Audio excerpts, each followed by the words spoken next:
मुद्दा क्या है? हिडेनबर्ग रिपोर्ट, जितनी बड़ी रिपोर्ट के जो मुद्दे सामने आए हैं, आज विश्व में उसकी चर्चा हो रही है, लेकिन हम चर्चा नहीं कर सकते। हम उन मुद्दों को नहीं उठा सकते। कहां उठाएंगे? अगर सदन में नहीं उठाएंगे माननीय सभापति महोदय, कहां उठाएंगे? इसलिए असत्य असत्य बोलो, जोर से बोलो, बार बार बोलो। ये खुद मोदी जी कह चुके हैं और उसका पूरा पालन भी वो कर रहे हैं। 40 वादे किए गए, अनेक वादे किए गए, पूरे नहीं हुए। किसानों की आमदनी दूनी कर देंगे, सबको पक्का मकान दे देंगे। अब 15 लाख की तो जुमला खुद अमित शाह जी कह चुके, तो मुझे अब कहने की जरूरत नहीं है। एक कहावत है महाराज, मुख में मीठे बोल है, हृदय कपट का भाव। मुख में मीठे बोल है, हृदय कपट का भाव, मानव में अब है नहीं सच चुनने का। आजकल रोजगार की बात कर रहे हैं, लेकिन बेरोजगारी हम लोगों को सता रही है, आपको भी सता रही है, हमको भी सता रही है। माननीय सभापति महोदय, कोविड के समय जब सबकी संपत्ति घट रही थी, इन लोगों के पास 130 रुपए का शेयर 4,000 रुपए कैसे पहुंच गया? इसकी क्या जांच नहीं होना चाहिए? माननीय सभापति महोदय, इसमें किसका पैसा आया, कहां से आया, कब आया? इसकी जांच तो होना चाहिए, नहीं होना चाहिए? और फिर जो निकला तो किसका निकला, कैसे निकला, कौन कौन का निकला, इसकी जांच तो होना चाहिए, नहीं होना चाहिए? Moved there now. Now it's open for discussion. Honorable Shri Digvijay Singh ji, please. माननीय सभापति महोदय, मैं आभारी हूं आपका, जो आपने मुझे अवसर दिया। महामहिम राष्ट्रपति जी के अभिभाषण की शुरुआत भारत में अमृत काल प्रवेश के बारे में चर्चा शुरू की गई। अमृत काल, ये अमृत काल किसके लिए महाराज? माननीय सभापति महोदय, ये अमृत काल उन लोगों के लिए है जो पहले से अमृत पी रहे हैं, जो पहले से इस देश की जो संपत्ति है उसमें केवल 21 लोगों के पास 70 करोड़ लोगों की जो संपत्ति के बराबर उनकी संपत्ति है। ये अमृतकाल उनके लिए है, वो अमृतकाल उनके लिए है। I'm sure the honorable member, who is very senior member and a senior politician of the country, you may be called upon to authenticate some documents. Of course, yes, I will. I shall. Sir, I have been. Sir, I came to the list. Sir, I came to the legislature in 1977. नहीं, आप और हम तो पड़ोसी हैं। Sir, I came to legislature in 1977. I know, sir. So please don't doubt my. अपना रिश्ता पुराना है और गहरा है। आपसे मैं कह रहा हूं कि आपको ये आपको ये पूछने की आवश्यकता नहीं थी। आप पर मुझको विश्वास होना चाहिए, भले मोदी जी को ना हो, कम से कम आपको होना चाहिए। इसी के प्रकार माननीय सभापति महोदय, 121% ग्रोथ हुई है कोविड के समय में। किनकी? अमृत काल का जो फायदा उठा रहे हैं उन लोगों को हुआ है। माननीय सभापति महोदय, 50% वो लोग जो व्यवसाय करते हैं वो 64% जीएसटी भरते हैं, लेकिन वो 10% अमृत काल के लोग जो अमृत पी रहे हैं वो केवल 3% जीएसटी दे रहे हैं। अब आप समझ जाइए कि अमृत काल किसके लिए है। माननीय सभापति महोदय, ये अमृत काल, जैसा कि राहुल गांधी जी ने उसमें कहा था 2014-2015 में, ये सूट बूट की सरकार है। ये अमृत काल सभापति महोदय उन सूट बूट के लोगों के लिए है, गरीब के लिए इस प्रेसिडेंशियल राष्ट्रपति भाषण में कुछ संकेत नहीं है। 2014 में मोदी जी से बड़ी अपेक्षाएं थी, पूरे देश को थी। 40 वादे किए गए, अनेक वादे किए गए, पूरे नहीं हुए। किसानों की आमदनी दूनी कर देंगे, सबको पक्का मकान दे देंगे। अब 15 लाख की तो जुमला खुद अमित शाह जी कह चुके, तो मुझे अब कहने की जरूरत नहीं है। माननीय सभापति महोदय, 2014 और 2022 के बीच में इस देश के वही सूट बूट के अमृत काल के नुमाइंदे जो अमृत पी रहे हैं, 66.50 लाख करोड़ का कर्जा माफ हुआ है। माननीय अडानी जी के बारे में बहुत कुछ कहा जा रहा है आजकल। ट्रेंडिंग अडानी हो रहे हैं। 84,000 करोड़ का तो कर्जा उनका भी माफ हुआ। लेकिन जो विष भी रहे उनमें से किसानों का कोई कर्जा माफ नहीं हुआ, गरीबों का कर्जा माफ नहीं हुआ, यहां तक कि मुद्रा की अब बात करते हैं, मुद्रा के हितग्राहियों का भी एक पैसा भी कर्जा माफ नहीं हुआ। अब इस अमृत पीने वालों में और कौन लोग हैं? क्रॉप इंश्योरेंस स्कीम के प्राइवेटाइजेशन में, प्रधानमंत्री फसल योजना में प्रीमियम कितना लिया गया? 1,26,000 करोड़ प्रीमियम कलेक्ट किया गया और रिलीफ कितना गया? 87,320, यानी कि 40,000 करोड़ विष पीने वालों के जेब से निकालकर अमृत पीने वालों की जेब में पहुंच गया।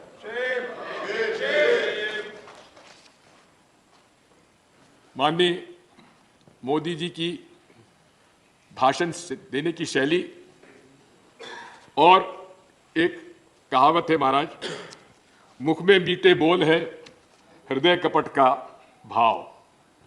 मुख में मीठे बोल है हृदय कपट का भाव, मानव में अब है नहीं सच सुनने का,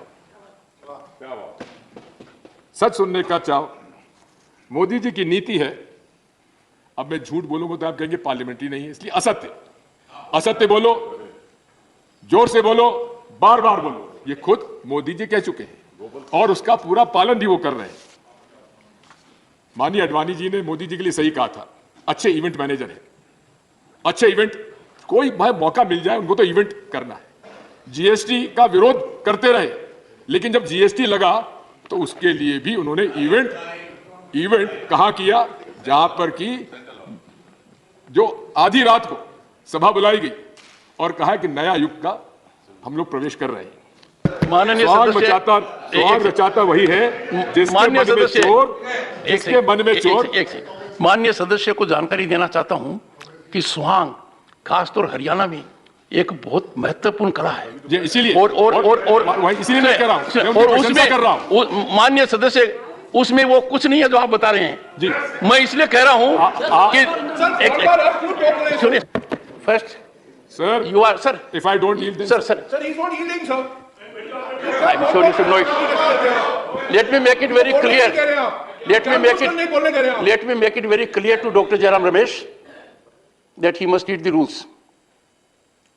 If I am on my feet, everyone has to yield. Please take your seat. And I can tell you, he is one of the very senior politicians of the country.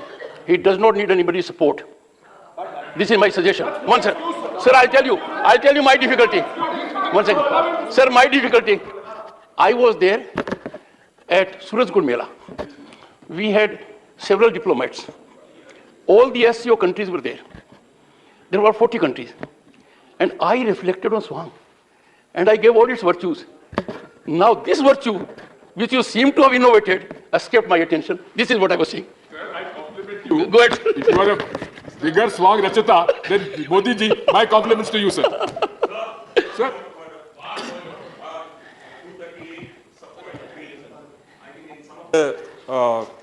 Observations made by Shri Digvijay Singh, some offensive expressions have been used, and I request that these words be expunged from the records. Go ahead, sir. Thank you very much, sir. Go ahead. Sir, मैं आपसे अनुरोध करता हूं, ये राज्यसभा के rules में 261 हटा दीजिए। काहे के लिए आप रखते हैं? जब आपको लेना ही नहीं है तो इसके रूल की आवश्यकता क्या है? हिडनबर्ग रिपोर्ट, जितनी बड़ी रिपोर्ट के जो मुद्दे सामने आए हैं, आज विश्व में उसकी चर्चा हो रही है, लेकिन हम चर्चा नहीं कर सकते। हम उन मुद्दों को नहीं उठा सकते। कहां उठाएंगे? अगर सदन में नहीं उठाएंगे, माननीय सभापति महोदय, कहां उठाएंगे? 267 में रूल्स में हमने मांग की, कई सदस्यों ने मांग की, लगातार की, लगातार 4 दिन तक माननीय सभापति महोदय सदन नहीं चल पाया। आखिर क्यों नहीं चल पाया? जेपीसी की मांग थी। क्या जेपीसी पहली बार मांग कर रहे थे हम लोग? मैं आपको बताना चाहता हूं, 7 बार जेपीसी भी अलग अलग विषय पर चर्चा हुई है। और ऐसी शेयर बाजार के घोटालों के मामले में, हर्षद मेहता के घोटाले में क्या जेपीसी की चर्चा नहीं हुई? क्या केतन पारेख के मामले में जेपीसी की चर्चा नहीं हुई? फिर सभापति महोदय, जेपीसी में को नहीं दी गई, क्या आपत्ति थी? हमारी मांग में ऐसी क्या खराबी थी कि जेपीसी का आपने स्वीकार नहीं करने दिया? आज ये मौका है, प्रधानमंत्री जी जवाब देंगे। अगर उनमें साहस है, आप नेता की बात करते हैं, नीति की बात करते हैं, नियत की बात करते हैं।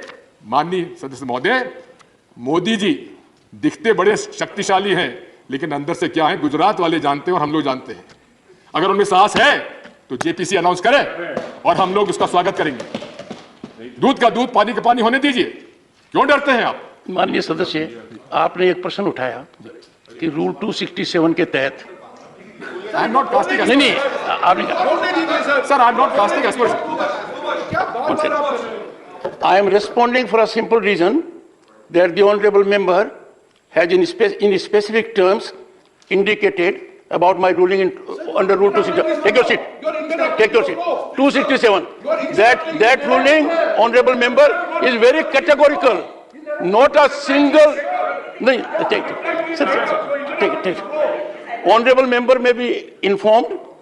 All my rulings on Rule 267, to which you have indulgently made a reference, carry a rationale.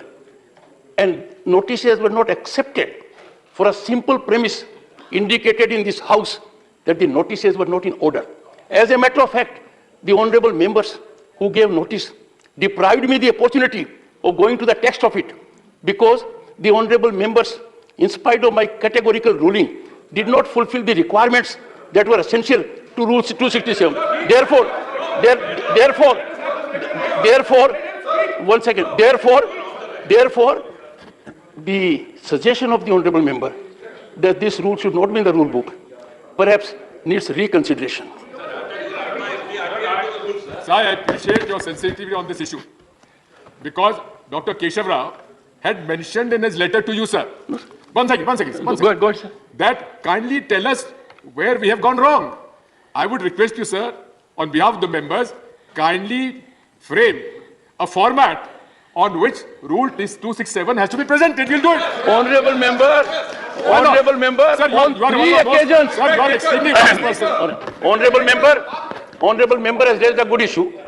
Honorable member has raised a very good issue, a pertinent issue that they must know. You will be surprised, sir. If the honorable member was to go through the debates, I have on 3 occasions indicated 4 steps that are essential. If you would want, I can indicate right now. And for the benefit of members, I have done it in the chamber and in the House. Mr. Shiva was there, so leave it there. Sir, extremely kind. Sir, Don't use this language. Sir, extremely kind of you. Chair never interrupts. Sir. I neither have to reply nor I interrupt. Okay, sir. I'm sure you should be I'll aware go of beyond it. That. Okay. No, you should be aware of it. Let me come on the issue why Joint Parliamentary Committee is essential.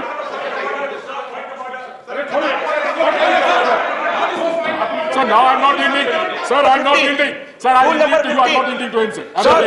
I'm not yielding to him. Sir, may Sir, I we seek are your guidance discussing- on a point of order? Are you required to yield? Sir, I'm not yielding. No, It is my I- right. Sir, is a member required to yield on a point of order? Yes, sir. Go ahead. Rule number 15, we are discussing... Which rule? Rule number 15, sir. 15. We are discussing President's address and message to the Council. The scope of debate. Sir, what is, he has no business. Sir, the member...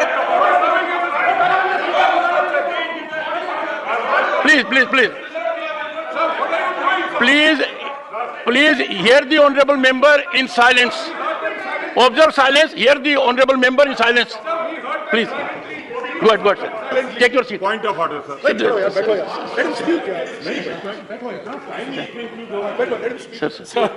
Sir, I would request you, sir. It may hurt my fellow members. Obviously, I'm in the opposition. Whatever I speak, I stand on my facts and I stand on what I say, because I've never withdrawn my statement as yet in my political life.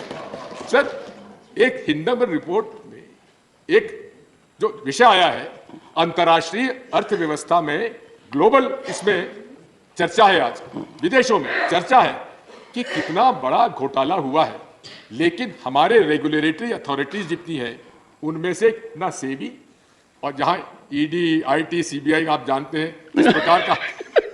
किस प्रकार का हथियार का उपयोग हो रहा है, लेकिन उसमें उसके बारे में आप छोड़ दीजिए। अरे 7 वर्किंग डेज में 2,07,000 करोड़ का इन्वेस्टर्स का नुकसान हुआ है। क्या इस पर भी हम लोग चर्चा नहीं करेंगे? माननीय सभापति महोदय, आज इस देश में जिस प्रकार से हालात हैं उसके बारे में हिंडनबर्ग रिपोर्ट ने किस प्रकार शेयर्स में मैनिपुलेशन हो रहा है, उनके 4-5 बिंदु में रिपोर्ट अंग्रेजी में पढ़ रहा हूं। Business practices, the report claim that Adani has a history of controversial business practices including environmental violations and fraud. It also accuses the company of using its political connections to win favorable treatment from the Indian government. Corporate governance. Hindenburg Research claims that Adani's corporate governance is lacking, that the company is controlled by its founder, Mr. So-and-so, to the detriment of the minority shareholders. Number 3, financial performance. The report argues that Adani's financial performance is overstated, and that the company has a poor track record of delivering its promises. It also claims that Adani has a history of overstating its earnings, high debt levels. Port business. Adani's port business significant parts of operation, and the report claims that the company has used its political connections to gain unfair advantage in the industry. Environmental concerns. Hindenburg Research claims that Adani has a history of environmental violations, and the company's proposed Carmichael coal mine in Australia is a major environmental risk. Sir, with such allegations, the government of India must come out with a clear report, a clear statement, how far this is correct. Why the SEBI, why the regulatory authorities are not coming out with a statement? Their silence is something which casts aspersions on the interest, the crony capitalism of the BJP and the partnership of the powers that be and the company in concern. Sir, जो 130 रुपए का share 130 का Covid के समय 4,000 हो गया, ये कहां का पैसा है सभापति महोदय? इसकी जांच तो होना चाहिए। आखिर जो 900% वृद्धि हो रही है शेयर बाजार में, ये किनका पैसा है? किसके पास पैसा था? कोविड की बड़ी बात कर रहे थे जावड़ेकर जी, आजकल रोजगार की बात कर रहे हैं, लेकिन बेरोजगारी हम लोगों को सता रही है, आपको भी सता रही है, हमको भी सता रही है। माननीय सभापति महोदय, कोविड के समय जब सबकी संपत्ति घट रही थी, इन लोगों के पास 130 रुपए का शेयर 4,000 रुपए कैसे पहुंच गया? इसकी क्या जांच नहीं होना चाहिए? माननीय सभापति महोदय, इसमें किसका पैसा आया, कहां से आया, कब आया? इसकी जांच तो होना चाहिए, नहीं होना चाहिए? और फिर जो निकला तो किसका निकला, कैसे निकला, कौन कौन का निकला, इसकी जांच तो होना चाहिए, नहीं होना चाहिए? आप भी सभापति महोदय बहुत वरिष्ठ है, अच्छे वकील हैं, माने वकील हैं, आपको तो कम से कम हमारी पैरवी करना चाहिए। आपकी पहुंच प्रधानमंत्री जी तक हमारी नहीं है, हम मिलना भी नहीं चाहेंगे, हमको उनसे उम्मीद भी नहीं है हमको, लेकिन आप तो कम से कम उनको समझाइश दीजिए कि उनको नड्डा जी विराजमान है। नड्डा जी, आप तो अध्यक्ष हैं भाजपा के, आप क्यों नहीं बात करते? अरे क्या ऐसी कौन सी बात बिगड़ जाएगी मोदी जी की, इस सरकार की, जिसमें जेपीसी में कथा सामने आ जाएंगे? क्यों छुपा रहे तथ्यों को आप लोग? इसी के साथ साथ 7 वर्किंग डेज में लगभग 100 से 120 बिलियन डॉलर्स का घाटा हुआ है कंपनी को। इस मामले में बैंक क्रेडिट स्विस ने मना कर दिया कि हम आपकी मान्यता नहीं देते, ना आपको बॉन्ड को मान्यता देते। अंतर्राष्ट्रीय क्षेत्र की में माननीय मोदी जी बड़े संवेदनशील हैं, उनकी इमेज अंतर्राष्ट्रीय क्षेत्र में नहीं बिगड़ना चाहिए। हमको भी चिंता है, उनको चिंता है ही। हम चाहते हैं कि उनके अंतर्राष्ट्रीय शिखर पर वे सर्वोच्च पद पर पहुंचे, लेकिन इसमें रिपोर्ट में जो आ गई है उनको बदनामी कराई है, पूरे देश का सवाल है, देश की अर्थव्यवस्था का सवाल है। इसकी जांच में क्या दिक्कत है? जांच होना चाहिए, दूध का दूध पानी का पानी होना चाहिए। आगे मैं बताना चाहता हूं, अमेरिकी शेयर बाजार में डॉ जोन्स ने सस्टेनेबल इंडेक्स से अडानी जी की कंपनी को हटा दिया। अब बताइए कि मोदी जी जब जाएंगे विदेश, जाते रहते हैं, जब बड़े बड़े उद्योगपतियों से चर्चा करेंगे तो क्या ये बात सामने नहीं आएगी कि भाई आपके देश में हो क्या रहा है? फिर आगे माननीय सभापति महोदय, इसी के साथ साथ मैं निवेदन करना चाहता हूं, एक जर्मन अखबार है अल्टरग्राइजर, उसने कहा है कि politician Modi and businessman Adani have made a fairy tale career in lockstep, यानी कि अभूतपूर्व प्रगति हुई है इस पार्टनरशिप की। कौन सी पार्टनरशिप? मोदी एंड अडानी। ये है क्या? इसका जवाब तो देना चाहिए। सरकार बैठी हुई है, सरकार के प्रवक्ता है, स्पोक्स पर्सन है, जवाब क्यों नहीं देते? अंतर्राष्ट्रीय क्षेत्र में उनकी इमेज खराब हो रही है सभापति जी महोदय, इस बात का उल्लेख आज पूरे देश दुनिया कर रही है। फोर्ब्स ने 1 फरवरी को लंबी रिपोर्ट दी और कहा कि किस प्रकार से खुद के शेयर खुद ने कैसे खरीदे गए, इसका उल्लेख फोर्ब्स ने किया। साथ में जिन 2 कंपनियों के साथ मिलकर अकाउंटिंग फ्रॉड और स्टॉक मार्केट में हेराफेरी का इल्जाम लगाया गया है, दोनों अडानी ग्रुप के एफपीओ में अंडरराइटर बताई जाती है क्या? कौन सी कंपनियां हैं? एक है इलारा कैपिटल प्राइवेट लिमिटेड, दूसरी है मोनार्क नेटवर्क कैपिटल। अब यहां कहते हैं कुछ गड़बड़ नहीं हुई, लेकिन बोरिस जॉनसन भूतपूर्व प्रधानमंत्री यूके के सगे भाई जो जॉनसन, जो कि इस इलारा कैपिटल इन्वेस्टमेंट कंपनी में डायरेक्टर थे, उन्होंने इस्तीफा क्यों दिया? क्या कारण थे? वो भी हिडन पर रिपोर्ट आने के बाद इस्तीफा उन्होंने क्यों दिया? इसकी जांच तो माननीय सभापति होना चाहिए। विदेशों में चर्चा हो रही है, विदेशों में जांच हो रही है, लेकिन जहां फ्रॉड हुआ है वहां हम लोग चर्चा नहीं कर सकते। ये आपका, मैं आपसे अनुरोध करना चाहता हूं सभापति महोदय, अनेक मुद्दे हैं, क्या क्या बताएं, लेकिन बात साफ है। Your party has given you 25 minutes. We are giving him more, sir. No, In spite of all the interruptions, we give All him right, more. how much more time are you Sir, giving? he has lost Sir, I will- Indicate the time. 5 times, sir. We are giving him 10 minutes more. Okay. Okay, Thank you, sir. another 10 minutes, go ahead, sir. Thank you. Not including your interruptions. I think the honorable member has to be little composed. Sir, sir, finally, That problem should be, Speak, sir. it shouldn't become a chronic problem. sir, Go finally, ahead, sir. this nation wants to know. एक हमारा channel है जो कि केवल अपनी बात सुनाता, दूसरों के नहीं सुनता। Nation wants to know. Now, nation wants to know, sir, who is Chang Chung Ling? Who is he? Is he Chinese or Taiwanese? Is he a partner of Mr. Adani? The nation wants to know, sir. Would they please allow JP Singh? Sir, also आपने अपने इसमें लिखा है कि page 3 में para 6, आज भारत में ईमानदार का सम्मान करने वाली सरकार है। भारत में ईमानदार को सम्मान करने वाली सरकार है। कहना कुछ, करना कुछ। बात यही है, अगर वाकई में ईमानदार आप हैं तो हम आपसे पूछना चाहते हैं कि ब्लैक मनी लाने की एसआईटी का गठन करने की उन्होंने घोषणा की थी और घोषणा हुई भी थी, आज तक उसकी रिपोर्ट नहीं आई। पनामा रिपोर्ट्स के अंदर अभी तक उसकी कोई जांच नहीं हुई। ये ना खाऊंगा ना खाने दूंगा, ये है किसके लिए? दूसरों के लिए है, खुद के लिए भी है। माननीय सभापति महोदय, मैं आपसे अनुरोध करना चाहता हूं कि एचएएल के बारे में माननीय प्रधानमंत्री जी ने कल काफी बातें कही। मैं आपको आपके माध्यम से हमारे प्रधानमंत्री जी का ध्यान आकर्षित करना चाहता हूं। राफेल की खरीद के अंदर क्या समझौता हुआ था डॉक्टर मनमोहन सिंह जी सरकार का?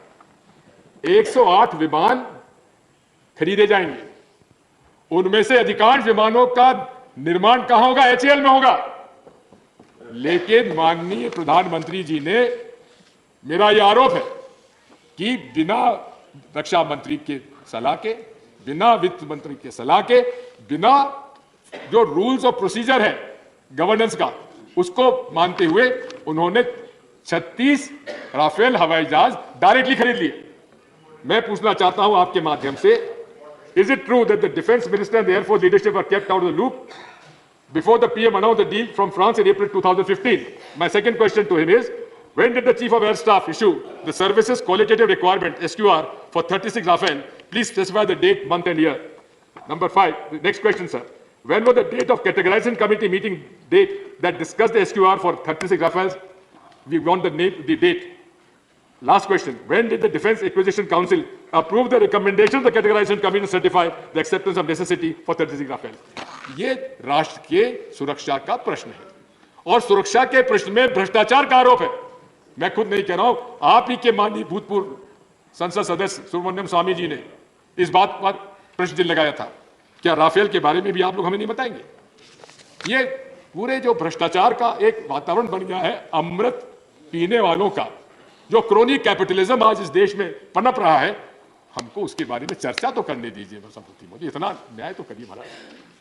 दो तीन बातें मैं इसके बारे में और कहना चाहता हूं। SC ST की बड़ी बात हुई है, लेकिन ट्राइबल सब प्लान समाप्त, SC कंपोनेंट प्लान समाप्त, और आप कहते हैं ST हमने राष्ट्रपति बना दिया। कोविंद साहब शेड्यूल कास्ट से थे, महामहिम। कौन सा ऐसा कदम उठाया गया दलितों के लिए जिसकी वजह से कोविंद साहब को पहचाना जाए? और ऐसा कौन सा कदम हमारी बहन जी ने उठाया, महामहिम राष्ट्रपति जी ने, जिसके बारे में हम कहें क्या पैसा कानून लागू हो गया? क्या ट्राइबल सब प्लान वापस आ जाएगा? हम उनसे जाना चाहते हैं। और तो छोड़ दीजिए। I think the honorable member has made a reflection. He needs to revisit. The reflection is कि महामहिम राष्ट्रपति ने ऐसा कौन सा काम किया है? Sorry, I take my words back. I got it. Sir, I withdraw. I withdraw. Sir, I appeal to her. Sir, I appeal to her. Kindly look at this issue of restoring the tribal sub-plan in the interest of the tribals. Then, sir, Sonam Wangchuk, he supported BJP in the last election. He went on a strike, hunger strike. He was kept in the house imprisonment, confinement. What was he asking? Sixth schedule, which is the right of the tribals. It is part of the constitution. Why are you denying that? Will Honorable Prime Minister give the sixth schedule to the tribals of Ladakh? Sir, I demand that there should be a sixth schedule and fifth schedule implementation throughout the country in all scheduled areas. Sir, finally, my dear friend, हमारे परम मित्र जावड़ेकर जी और उनके तेलंगाना के सभा में बोल रहे थे, यहाँ बोले थे, हम तय नहीं कर पाए महाराज। लेकिन मैं इतना कहना चाहता हूँ, कश्मीर में हम लोग गए, हाँ, झंडा फहराया, बर्फ गिरते हुए गए, और मैं आपको बताना चाहता हूं, जब वहां पर हम लोग पहुंचे अनंतनाग, जावड़ेकर जी, पुलिस के आपके पुलिस अफसरों ने बताया कि साहब हमको उम्मीद नहीं थी कितने लोग आ जाएंगे, हमको लगता था 2-3 हजार आदमी आएंगे। क्यों? लेकिन वहां 25,000 लोग, कश्मीर के लोग आकर भारत जोड़ो यात्रा के स्वागत के लिए खड़े हुए थे। और साथ में कहा जा रहा है कि हमारा शासन ऐसा था, शासन ऐसा था तो आप भी तो पदयात्रा करके दिखा दीजिए। अमित शाह जी, प्रधानमंत्री जी, आप भी पदयात्रा करके दिखा दीजिए। और अगर इतना ही शासन अच्छा है आपका, तो चुनाव क्यों नहीं कराते आप? चुनाव कराइए, क्यों नहीं चुनाव कराते? डिलिमिटेशन हो गया, चुनाव करा के दिखा दीजिए। बात वही है, ये केवल भाषणबाजी। 370 का क्या असर है? जरा आपके भारतीय जनता पार्टी के जो जम्मू में लोग रहते हैं उनसे जरा पूछ लीजिए, जो उनका जमीन पर हक था, जो उनका नौकरी पर हक था, वो छीन लिया आपने 370 हटा के। आज वो मांग करते हैं रिस्टोरेशन ऑफ 35A। इस बारे में विचार करने की आवश्यकता है। टू कंक्लूड, माननीय सभापति महोदय, मैं आपसे अनुरोध करना चाहता हूं, जावड़ेकर जी ने कहा सबका साथ, सबका विकास, सबका विश्वास और सबका प्रयास। लगता तो नहीं है कि हालात उस तरह के। अंत में जो पैरा 81, आइए अपने लोकतंत्र का समृद्ध करते हुए हम उस वेद वाक्य का आत्मसात करें जिसमें कहा गया है, संस्कृत में मैं जाता नहीं हूं, आगे देख लीजिए, मैंने पढ़ा है, तो मैं आपको उसका अर्थात बता देता हूं। हम सब एक साथ कदम से कदम मिलाकर चलें, कदम से कदम मिलाकर चलें, हमारे संकल्प स्वरों में एकता का प्रवाह हो और हमारे अंतःकरण एक दूसरे जुड़े हो। यही भारत की संस्कार, संस्कृति और सनातन धर्म है, जिसे कि माननीय मोदी जी ने आज समाप्त करके रख दिया। और इसीलिए भारत जोड़ो यात्रा निकाली गई थी कि भारत सबका है, हम सबका है, और हम सब मिलकर रहना चाहते हैं। हिंदू, मुस्लिम, सिख, ईसाई, हम सब का भारत है। इसीलिए हम आज जानना चाहते हैं कि आपकी हमारी भारत जोड़ो यात्रा में आप लोग भी शामिल हो तो क्यों कतराते? आइए भारत जोड़ो यात्रा में शामिल होते ताकि ये देश मजबूत हो सके। धन्यवाद।